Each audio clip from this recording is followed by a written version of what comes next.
Rekomendasi yang sama diberikan oleh tim percepatan reformasi hukum yang menyebut perlu ada revisi lagi undang-undang KPK untuk mengembalikan independensi pada lembaga ini. Saya mau tanya dulu, Anda sepakat KPK sekarang makin tidak independen? KPK harus independen lagi seperti dulu, ya. Jadi konkretnya ketika ada revisi yang kemudian membuat staf KPK, karyawan KPK menjadi ASN sebagaimana ASN yang lain, otomatis mereka tidak lagi memiliki ruang untuk mandiri. Satu. Yang kedua adalah posisinya yang berada di bawah presiden. Bila di bawah presiden dan diberikan ruang yang bebas, maka itu lain. Tapi kita tidak pernah tahu siapa presiden di masa yang akan datang. Apakah akan selalu memberikan ruang kepada KPK untuk menjalankan tugasnya sesuai dengan kewenangannya. Lalu yang ketiga, nah yang tidak kalah penting, bahwa KPK itu sendiri selain dibuat lebih independen, tapi KPK juga harus bisa diawasi. Tidak ada malaikat di negeri ini. Ini adalah semuanya manusia, dan manusia punya kecenderungan mendapatkan kekuasaan, dia bisa abuse kekuasaan itu. Termasuk juga yang berada di dalam KPK. Ya dimandirikan, ya diberikan kewenangan yang cukup untuk memberantas korupsi karena praktek korupsi sudah begitu masif, tapi juga harus ada mekanisme pengawasan yang baik sehingga KPK tidak menjadi sebuah badan yang justru merusak praktek pemberantasan korupsi. Ketua Umum Anda, Mas, Ibu Megawati Soekarno Putri. Ibu Mega sempat mengeluarkan pernyataan, bubarin saja KPK, tidak efektif. Saya mau tanya, Anda sependapat dengan Ibu Ketua Umum? Dalam konteks penegakan hukum, boleh nggak ada slide yang bisa ditampilkan ya dari sisi hukum tadi itu, baik dari jumlah penindakan kasus korupsi yang ada di Indonesia 2018-2022, biar semua publik audiens tahu sikap saya sebagai capres. Agar tidak terjadi konfus siapa berpendapat, siapa yang sedang duduk di sini.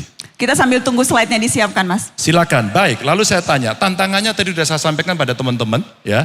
Yang pertama, kebiasaan kita korup.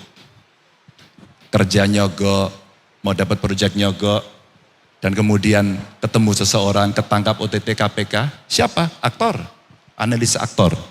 Atau barangkali kebijakan yang korup.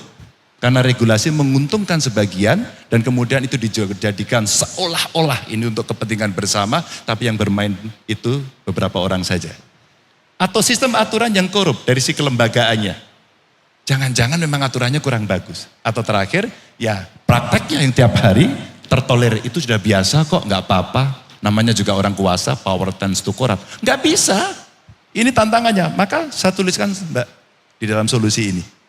Penguatan kejaksaan KPK dan kepolisian yang disebut sebagai APH. Clear? Masih jadi tidak lagi? Sependapat bahwa KPK harus dibubarkan, malah justru harus dikuatkan. Sepakat dikuatkan. Sepakat dikuatkan. Artinya, Mas,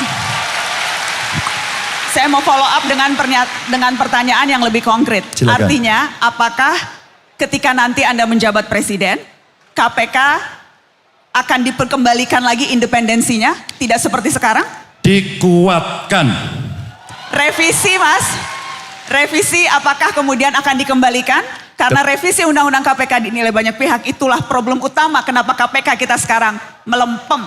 Harus saya jawab ketiga kalinya. Satu, dikuatkan. Dua, revisi regulasi. Sejauh ini Anda merasa KPK masih melakukan tugasnya dengan maksimal? Atau ada penilaian yang memang wajar kalau orang kecewa terhadap institusi ini? Saya kira ya kita ini membangun negara pasti banyak kita kecewa, pasti banyak yang kita tidak puas, ya kan? Saya kira itu wajar, ya kan? Dan memang benar bahwa harus ada pengawasan karena kekuasaan condong untuk membuat orang korup. Harus kita awasi terus, harus kita cari upaya-upaya memperbaiki, begitu. Baik, apa topik? Tapi yang penting jangan ada kesan ini tidak baik, bubarkan. Nah itu jangan. Jadi tidak setuju dibubarkan ya Pak? Saya mau mulai dengan polisi, Mas, yang kerap kali dapat sorotan publik dalam waktu terakhir ini. real, konkret rencana Anda terhadap reformasi lembaga kepolisian? Akan Anda apakan polisi kalau Anda dapat kekuasaan?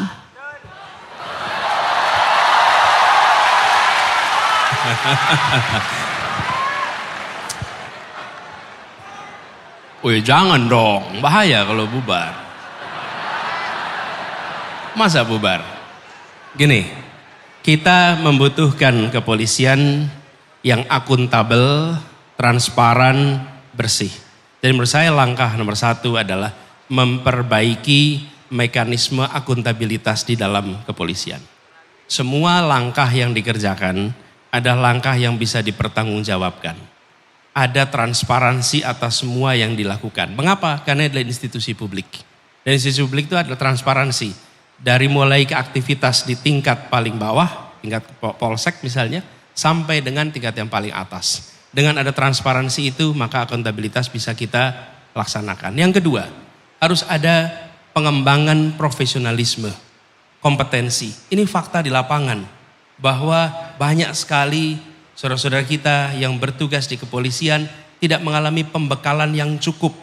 Kalau tidak punya keterampilan, pengetahuan, kemampuan untuk bisa menggunakan segala macam teknik baru, maka teknik-teknik lama lah yang akan dipakai. Dalam interogasi, ilmu interogasi sudah berkembang begitu besar. Tapi kalau kita tidak mempelajari ilmu-ilmu itu, maka teknik-tekniknya juga akan teknik-teknik lama. Dan apa yang terjadi? Muncul praktek-praktek penyimpangan. Yang ketiga, institusi polisi harus menjadi contoh di dalam pelaksanakan penegakan hukum. Anggota polisi yang bermasalah, yang melanggar hukum harus menjadi subjek untuk diperiksa. Tidak bisa justru anggota kepolisian itu terbebas bila melakukan pelanggaran. Mereka yang harus menjadi contoh. Dan yang keempat adalah pelibatan publik di dalam pengawasan kepolisian. Kepolisian seperti juga badan-badan yang lain harus bisa diawasi. Dan salah satunya mungkin Ombudsman, kemudian Kompolnas bisa memiliki akses yang lebih baik dalam pengawasan. Jadi dengan cara begitu, maka apa yang dikerjakan oleh kepolisian bisa dipertanggungjawabkan kepada publik. Tapi kata kuncinya adalah transparansi, akuntabilitas. Begitu. Bagaimana dengan polisi, Mas Ganjar? Sama, Mbak. Polisi saya kira Polisi kurang kuat, Mas, sekarang. sangat. Sekarang orang Terlalu kuat? bukan. Hari ini orang membicarakan polisi secara terbuka kok, Mbak. Betul. Secara terbuka. Saya kira sudah ada tim reformasi kepolisian yang dilakukan. Orangnya juga banyak yang representatif dari banyak kelompok masyarakat. Dan salah satu nama yang saya ingat adalah Najwa Shihab. Anda tim percepatan reformasi hukum. Reformasi Ya, hukum. saya termasuk salah Artinya, satu di dalamnya. Sorry. Dan rekomendasi dilengkapi. kami memang Dan seperti itu, Mas. Salah satunya itu. Dan menurut saya rekomendasi dari kelompok independen yang dibentuk oleh negara, mewakili negara kan Mbak ya, mestinya dipakai dong. Suka atau tidak suka, tinggal kita berbicara. Ketika itu iya, maka bagaimana caranya?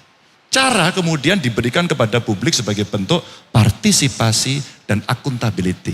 Satu ide konkret, Mas, soal reformasi kepolisian, hal yang akan Anda lakukan spesifik, apakah dalam penguatan kelembagaan atau dalam hal seleksi masuk menjadi polisi, atau dalam hal peningkatan kualitas profesionalisme mereka. Dari sekian banyak reformasi yang diperlukan di tubuh kepolisian ini, mana menurut Anda yang jadi urgent sekali? Dua, satu sistem dua aktor.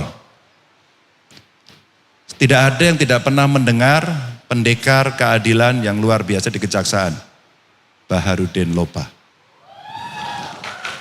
Itu yang teriak mahasiswa hukum. Mahasiswa hukum dan orang Makassar seperti saya. Iya. Idola Beliau dari almarhum Pak Sulawesi Lopa. Barat ya, betul. Saya mengidolakan beliau. Apa yang terjadi? Ketika sistemnya baik, aktornya gak baik, ternyata gak jadi, Mbak. Ketika sistemnya kurang baik, aktornya lebih dominan, itu bisa lebih mendrive. Maka ada dua. Maka yang mesti dilakukan adalah sistem yang kemudian diperbaiki dan memilih aktor. Saya kira semua institusi harus kita kaji. Yang mana kita rasakan kurang pas ya kita perbaiki. Itu namanya reformasi. Reformasi hukum, reformasi institusi dan sebagainya. Saya kira yang paling penting adalah pengawasan diri, ya, otokritik atau oto pengawasan.